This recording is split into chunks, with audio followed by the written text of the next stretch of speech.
గోల్డ్కి 916 mark ఎందుకు వేస్తారో తెలుసా? ఇంకా దానికి తిరుగులేదు. This is the pure gold అంటారు. సో మనకి డైరెక్టర్స్లో తీసుకుంటే అలాంటి డైరెక్టర్ ఈరోజు మనతో పాటు ఉన్నారు. ఆదితో స్టార్ట్ చేసి ఇంకా అంతమంటూ ఉండకూడదు. ఇండస్ట్రీ ఉన్నన్నాళ్ళు ఆయన సినిమాలు ప్రేక్షకులు కోరుకుంటూనే ఉంటారు. సో అలాంటి డైరెక్టర్ వివి వినాయక్ గారు ఈరోజు మనతో పాటు ఉన్నారు. వినాయక్ గారు నమస్తే అండి. సో వినాయక్ గారు, అసలు ఆది స్టార్ట్ చేస్తే నిజంగా ఇన్ని రోజులు అయిపోయిందా అని మా మైండ్స్లో ఉండిపోయింది. లైక్ ఇప్పటికీ అది టీవీలో వేస్తే ఆ సుమోలు పేలే సీన్ అసలు మర్చిపోలేమన్నమాట. సో నిజంగా మీకు ఇన్ని రోజులు అయింది కాబట్టి దాని గురించి గుర్తు చేసుకుంటే మీకు కూడా అలానే అనిపిస్తుందా? అక్కడ ఉన్నటువంటి మెమొరీ సీన్స్ ఏంటి? మూవీ తీస్తున్నప్పుడు కానీ అయిపోయిన తర్వాత కానీ మీకు బాగా గుర్తుండిపోయినాయి ఏంటండి? నిజంగా అది రిలీజ్ అయ్యి 25 years అయిందే అంటే నాకే నమ్మశక్యం కావట్లేదు. అదే చాలా రీసెంట్గా రిలీజ్ అయిన ఫీలింగ్ నాకు మనసులో. ఎందుకు ఇంకా కొత్తగానే, ఇంకా మెమరీస్ ఇంకా పోలేదు, చాలా కొత్తగా ఉంది. మీకు బాగా గుర్తుండిపోయింది చెప్పండి ఒక సీన్. అసలు ఆది అనే సినిమాని నాకు ఫస్ట్ అవకాశం రావడమే చాలా గొప్ప విషయం కదా, అదే మర్చిపోలేని విషయం కదా.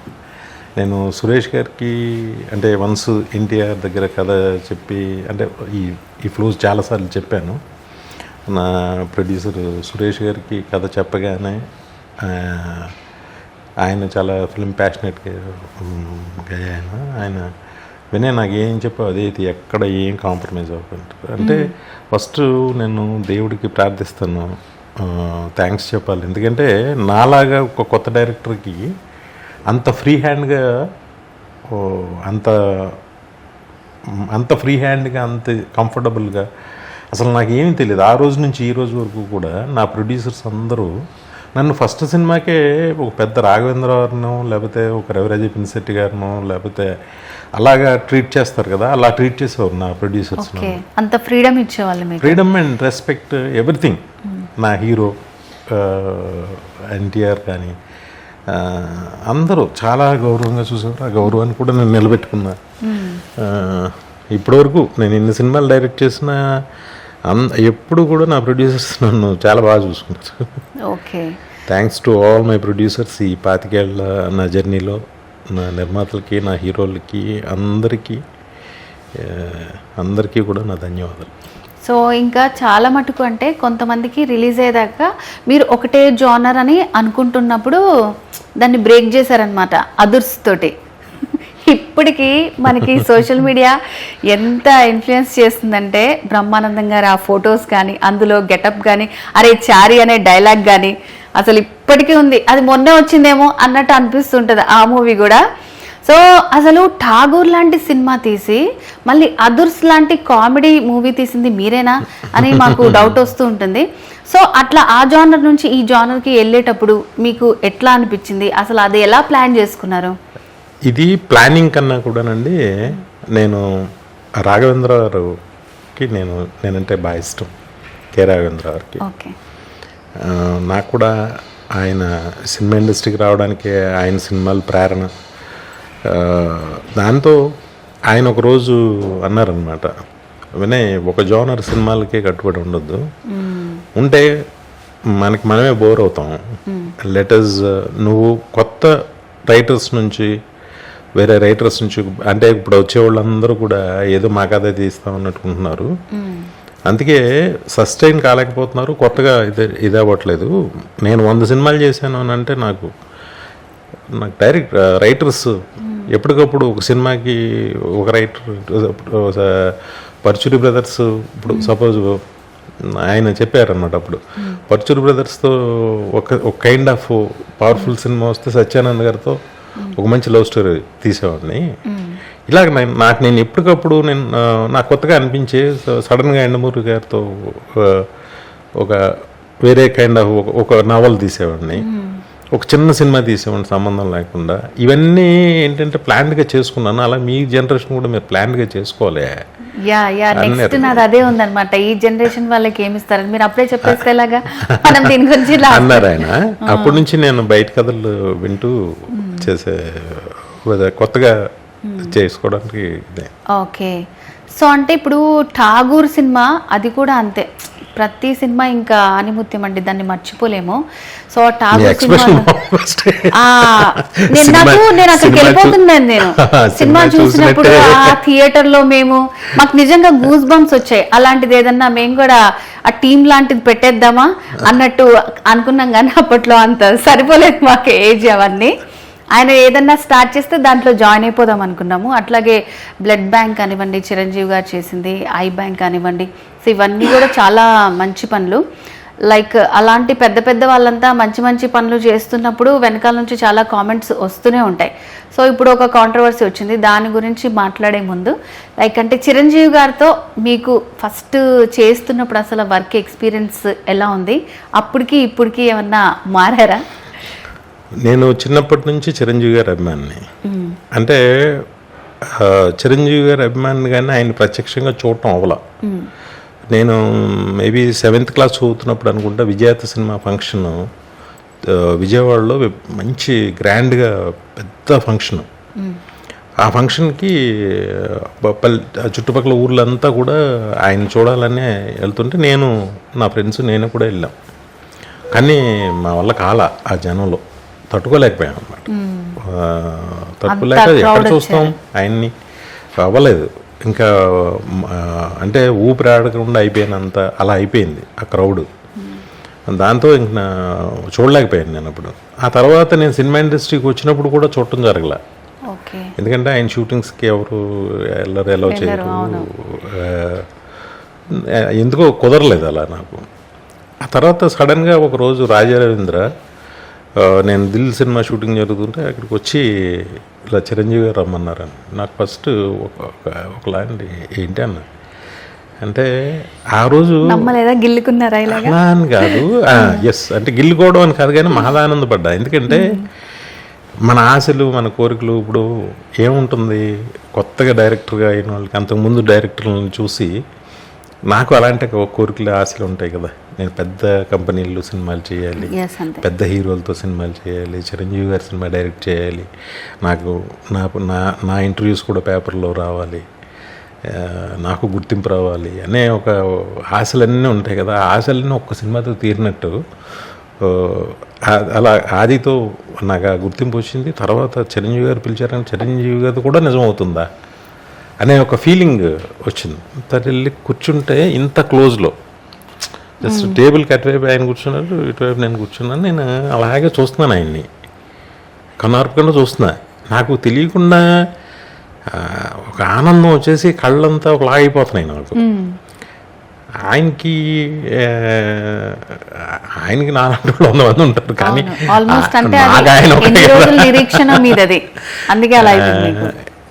అసలు ఇంకే ఏ డైరెక్టర్కి ఏ ఫ్యాన్కి అలాంటి ఒక సందర్భం వాళ్ళ జీవితంలో ఏ హీరోతో వచ్చిందో లేదో నాకు తెలియదు. అదే టైంకి మురళీమోహన్ గారు వచ్చారు. వస్తే నాతో మాట్లాడటం కుదరలేదు. ఆయన నన్ను ఫస్ట్ మురళీమోహన్ గారితో మాట్లాడుతుంటే ఏమైనా తింటారా అన్నారు ఆయన, మురళీమోహన్ గారిని. ఓకే అంటే తిన్నాం చిరంజీవి గారు, దోశ తిన్నాం అన్నారు ఆయన. చిరంజీవి గారి ఇంట్లో దోశ బాగుంటుంది అంటే ఆయన ఫోన్ చేసి లోపల కుక్కి చెప్పారు దోశలు వచ్చినాయి. వస్తే ఇంత క్లోజ్లో ఆయన నాకు వడ్డిస్తున్నారు, ఆయనతో పాటు నాకు వడ్డిస్తున్నారు. నాకు అసలు ఇది ఈ experience as a fan boy ఎవరికన్నా ఉంటుందా అంటే జరిగే విషయం కాదు కదా. ఫస్ట్ టైం నాకే జరిగిందేమో మేబీ. సో అంటే సినిమా తీసిన తర్వాత కూడా మీకు ఇంకా అదే ఫీలింగ్ ఉంది? ఎస్, అప్పటికి చిరంజీవి గారిని డైరెక్ట్ చేసిన యంగెస్ట్ డైరెక్టర్ నేనే అనుకుంటున్నాను.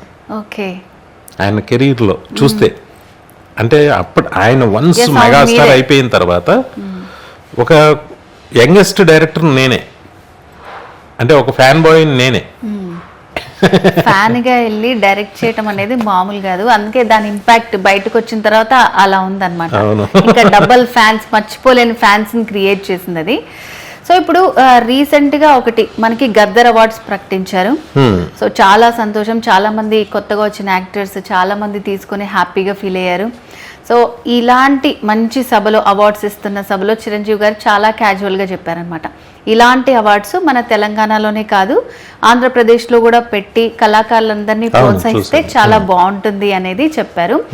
చూసిన వాళ్ళందరికీ కూడా ఆ ఫిలిం ఇండస్ట్రీ లవర్స్, చిరంజీవి గారి లవర్స్ అనే కాకుండా అందరికీ అది చాలా క్యాజువల్గా అనిపించింది. కానీ కొంతమంది ఇండస్ట్రీలో ఉన్న వాళ్ళే, అది కూడా చాలా పెద్ద పెద్ద ప్రొడ్యూసర్సే ఆయన మీద కామెంట్ చేయటం, అంటే ఆంధ్రప్రదేశ్కి అంత లేదా, ఇండస్ట్రీ ఏమీ ఇవ్వదా, ఎందుకు అలాంటి మాటలు మాట్లాడాలి, అలాంటివన్నీ అంటున్నారు. సో లైక్ అంటే ఇలాంటి నెగిటివ్ కామెంట్స్ వచ్చినప్పుడు యాజ్ ఏ ఫ్యాన్గా లేదంటే ఇండస్ట్రీ పర్సన్గా మీకు ఎలా అనిపిస్తుంది అసలు? నేను చాలా సందర్భాల్లో అండి చిరంజీవి గారి గురించి అలా మాట్లాడినప్పుడు నాకు చాలా బాధ వేస్తుంది. కానీ ఏదైనా మాట్లాడితే కాంట్రవర్సీగా ఉంటుంది. మేము అలా మాట్లాడటం అంటే సపోజ్ ఎప్పుడన్నా నేను మాట్లాడినా కూడా చిరంజీవి గారు తిడతారు. అంటే అసలు ఆయన మాట్లాడిన దాంట్లో ఇంత కూడా తప్పులేదు. ఏముందండి దాంట్లో? ఇప్పుడు చాలా రంగరంగ వైభవంగా నంది అవార్డులు ఎలా జరిగేవి? అసలు ఉగాది రోజు పండగంతా అదే రోజు ఉన్నట్టు ఉండేది. మొత్తం అందరూ టీవీల ముందే ఉండేవారు. ఎవరెవరికి వచ్చింది, ఎంత అదొక ఉగాది రోజు ఈవినింగ్ టీవీస్ ముందు ఒక పెద్ద సెలబ్రేషన్ జరిగేది. అది ఆయన అలా కోరుకోవటం ఆయన గురించి కాదు కదా, ఆయనకి అవార్డులు ఎందుకు, ఆయన గురించి కాదు కదా, అందరూ ఆనందపడతారనే ఉద్దేశంతోనే అన్నారు ఆయన. ఇంకా అది కూడా తప్పంటే ఎలా అండి? ఆయన ఎవరైతే కామెంట్ చేస్తారో వాళ్ళంతా కూడా ఏదో ఒక రకంగా పాడైపోతారు. మీరు ఎనీ ఎగ్జాంపుల్స్ తీసుకోండి, కొన్ని వందల ఎగ్జాంపుల్స్ నాకు తెలుసు. ఎవరికి వాళ్ళే ఆలోచించుకోండి. దయచేసి అనవసరంగా ఒక మంచి వ్యక్తి మీద, ఒక మంచి మనిషి మీద, దగ్గరగా ఉన్న నాలాంటి వాడికి తెలుసు ఆయన శక్తి. ఎప్పుడు కూడా ఒక నిజాయితీ, ఒక మంచి వ్యక్తిని ఒక మాట అంటే అది డెఫినెట్గా ఎందుకో తెలీదు. మీరు చూసుకోండి, ఆయన కామెంట్ చేసిన వాళ్ళు ఎవరు లేరు, ఇండస్ట్రీలో లేరు, ఏదో రకంగా పాడయ్యారు. అసలు ఆయన ఎప్పుడన్నా ఆయన స్టేటస్ ఏంటి, ఆయన ఇదేంటి, ఆయన ఐఏఎస్ ఆఫీసర్ దగ్గర నుంచి చిన్న కానిస్టేబుల్ వరకు ఆయన ఫ్యాన్. వాళ్ళ దగ్గరకు ఒకసారి ఒక ప్రొడ్యూసర్ విషయంలో కొన్ని బస్సులు వేసుకుని ఒక 2-3 వేల మంది వచ్చేసారు. ఒక ప్రొడ్యూసర్ ఏదో కామెంట్ చేసాడని వచ్చేస్తే ఈయన వచ్చేసి ఈయన ఇంటికి వెళ్ళి నుంచుని వచ్చేసేస్తాం అని చెప్పేసి చాలా బేపచ్చంగా వచ్చేసారు. వస్తే ఈయన వాళ్ళందరినీ చెప్పు తీసుకు కొడతానని చెప్పి తిట్టారు. ఆయన తిట్టే తమాషాలు వేస్తున్నారా ఏనా అంటే, ఏమైంది నన్నంటే మీకు బాధ, నాదలుకోండి అని చెప్పి, అదే మిమ్మల్ని అంటే మాకు బాధ కాక ఎవరికి అంటారు వాళ్ళు. అబ్బా ఆ రోజు ఎంత టఫ్ అయిందండి దాన్ని హ్యాండిల్ చేయడం. ఫ్యాన్స్ అందరికీ నచ్చ చెప్పుకోలేకపోయారు చాలా. ఇప్పుడు ఆయన 4 మెట్లు దిగితే, ఆయన 4 మెట్లు దిగితే ఆయన ఎన్ని మాటలు మాట్లాడగలరు? ఆయన తరఫున ఉన్న వాళ్ళు అసలు వాళ్ళెన్ని చేయగలరు? ఎందుకండి ఇవన్నీ చెత్త విషయాలు? ఆయన ఇండస్ట్రీ తరఫున అడిగారు, ఆయనకి ఏమన్నా కావాలని అడిగారా? ఆయన ఏం మాట్లాడినా కామెంట్ చేసేయడమే, ఇంకా అసలు ఇంకేమైనా మాట్లాడకూడదా? అది అందరి అభిప్రాయం. నిజంగానే చక్కగా చేస్తే ఏం తప్పేంటి? చేసి నంది అవార్డులు ఇచ్చారు ఏంటి, గవర్నమెంట్కి పేరు వస్తుంది అంతే కదా. ఆయన ఎవరి పేరు తీసి ఏం అనలేదు కదా. బాధ వేస్తుంది. సో ఎంత అయినా పాలిటిక్స్కి దూరంగా ఉందామన్నా, అంటే దాంట్లోకి లాగుతున్నట్టు మీ వాళ్ళు ఉన్నారు కదా, వాళ్ళతో అడిగి చేయించుకోవచ్చు కదా, ఇలా స్టేజ్ల మీద చెప్పడం ఏంటి? ఇట్లాంటి మాటలు అన్నప్పుడల్లా నిజంగా ఆయన ఎన్ని ఇండస్ట్రీలో జరిగినా కూడా డైరెక్ట్గా మీరన్నట్టు అసలు ఆయనకి రాజకీయాలు సంబంధం ఏంటి? అసలు చిన్నది అర్థం చేసుకోవాలి. ఆయన గ్రేట్. ఆయన గురించి ఒక్క విషయం అర్థం చేసుకోండి, సింపుల్ విషయం చెప్తాను. ఇప్పుడు పవన్ కళ్యాణ్ గారు, చంద్రబాబు నాయుడు గారు, పవన్ కళ్యాణ్ గారు ఇది ప్రమాణ స్వీకారం చేస్తుంటే నరేంద్ర మోడీ గారు వచ్చారు, ప్రైమ్ మినిస్టర్. ఆయన పవన్ కళ్యాణ్ గారు మోడీ గారికి, ఇప్పుడు చిరంజీవి గారిని మోడీ గారి దగ్గర తీసుకెళ్తారు ఎవరైనా. మోడీ గారితో మా అన్నయ్య అనగానే ఫస్ట్ మోడీ గారు లేచి వచ్చి చిరంజీవి గారిని కలిసారంటే చిరంజీవి గారి గురించి మోడీ గారికి ఏం తెలీదా? అదే కదా. ఎక్కడో అల్లూరు సీతారామరాజు ఒక ఫంక్షన్ జరుగుతుంటే గవర్నమెంట్కి, ప్రభుత్వానికి ఆయనకి ఏమైనా సంబంధం ఉందా? మన తెలుగు వాడిగా ఆయనకి ఆ గౌరవం ఇచ్చి ఆయన ఇన్వైట్ చేశారు అక్కడ. Prime minister Alluri Sitaramaraju program అది వెస్ట్ గోదావరిలో. ఆయన బయటంతా అంత కీర్తిస్తూ అంత ఇది చేస్తుంటే సినిమా ఇండస్ట్రీలో మనం నెత్తి పెట్టుకోవడం పోయి మనం ఇచ్చేసుకోవడం పోయి మనమే కామెంట్ చేస్తే ఏంటండి అది దరిద్రం. కానీ మీరు చెప్పి నాకు ఒకటి చాలా బాగా నచ్చింది. అంటే లైక్ ఫస్ట్ ఎవరన్నా కామెంట్ చేసినా ఫ్యాన్సే బాగా రియాక్ట్ అవుతారు. సో అలాంటి వాళ్ళని కంట్రోల్ చేసే వాళ్ళే రియల్ హీరో. సో ఆ పొజిషన్లో ఎప్పుడు మెగాస్టార్ ముందుంటారు. మీకు కూడా చెప్పారన్నారు, మీకేంటి అసలు నన్నంటే అని చెప్పి. నేను లేనండి, నేను చూశాను కళ్ళరా. ఏమన్నా కామెంట్స్ వచ్చినా ఏమొచ్చినా రియాక్ట్ అవ్వద్దు అంటారు. అస్సలు ఎవరు ఏం పట్టుకోండి, ఏం వదిలేండి, నన్ను కదా అన్నారు, మీకెందుకు అనే గొడవలోనే ఉంటారు ఆయన. ఓకే సార్, ఇప్పుడు చరణ్ గారితో మూవీ తీయాలి అనే ప్రపోజల్ అసలు అంటే చిరంజీవి గారే తీసుకొచ్చారా లేకపోతే మీ ఐడియానా? అది ఎలా వచ్చింది అసలు? నాయక ఏమో గుర్తులేదు, కానీ నేను ఏదో కథ చెప్పాను, అది ఆకుల శివ కథ చెప్పాడు నాకు. చెప్తే బాగుంటుందని చెప్పాను. చెప్తే చెప్పగా నచ్చింది, చేశారు అంతే. అదే నాకు కరెక్ట్గా దాని ప్రాసెస్ ఎలాగ అయింది గుర్తులేదు. దానే ప్రొడ్యూసర్ దాని గారికి కలిపినట్టున్నాను. ఓకే. సో అంటే ఇప్పుడు రామ్ చరణ్ గారి టాపిక్ కూడా వచ్చింది కాబట్టి చాలా మందికి ఉండే డౌట్, చిరంజీవి గారికి ఉన్న హ్యూజ్ ఫ్యాన్ చరణ్ గారికి కూడా ఆల్మోస్ట్ అంతే ఉంది. తండ్రికి తగ్గ తనయుడు అని చెప్పి బయట ఫ్యాన్స్ మాట్లాడుతుంటారు. సో యాజ్ ఏ డైరెక్టర్గా డాడీకి కొడుకుకి ఉన్న పోలికలేంటి? సో మీకు ఏది నచ్చింది? సో ఆయన నుంచి ఈయన ఏది వారసత్వంగా తీసుకున్నారని మీకు అనిపిస్తుంది అసలు? అది చాలా చిన్న క్వశ్చన్ కానీ పెద్ద ఆన్సర్ ఉంటుంది. అది అంటే వేరియేషన్ అయితే ఉంటుందండి. అంటే చిరంజీవి గారికి భగవంతుడు ఇచ్చిన ఒక గొప్ప గిఫ్ట్ చరణ్ బాబుని నేను అనుకుంటా.